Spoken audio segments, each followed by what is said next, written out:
அம்மா செல்வி, பெற்றவங்க நாங்கள், எங்களுக்கு தெரியாத விஷயத்த மற்றவங்க சொல்லி தெரிஞ்சுக்க வேண்டியிருக்கு.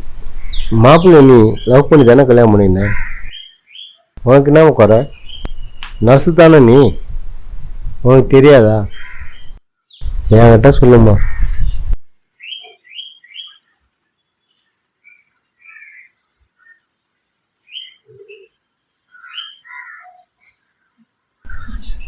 சொல்றேன்ப்பா,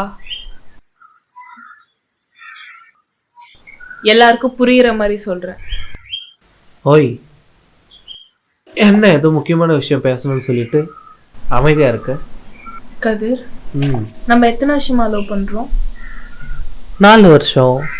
ஏன் கேட்குற? உங்க வீட்லயும் ஒத்துக்கிட்டாங்க, எங்க வீட்லயும் ஒத்துக்கிட்டாங்க. அப்புறம் என்ன திடீர்னு தனியா பேசணும்லாம் கூப்பிடுற? கதிர், நான் சொல்ல போற செய்தியை கேட்டு உன் ஃபேமிலியில கலந்து பேசி எனக்கு ஒரு முடிவு சொல்லணும்.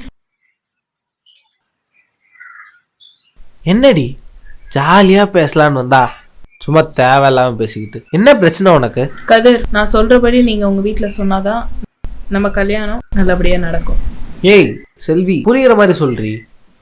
கதிர், என்ன கல்யாணம் பண்ணிக்கிட்டா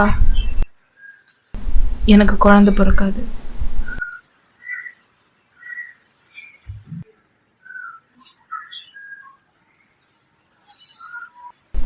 நான் ஒரு நர்ஸ். என்னோட குறைய உன்கிட்ட சொல்லிதான் ஆகணும். இத உன் குடும்பத்துல சொல்லிதான் ஆகணும். அப்பதான் நம்ம கல்யாணம் கடைசி வரைக்கும் ஒரு நிம்மதியான வாழ்க்கையோட இருக்கும். இந்த விஷயத்த காதலிக்கிறதுக்கு முன்னாடியே சொல்லியிருந்திருக்கலான்னு உனக்கு தோணுதுல?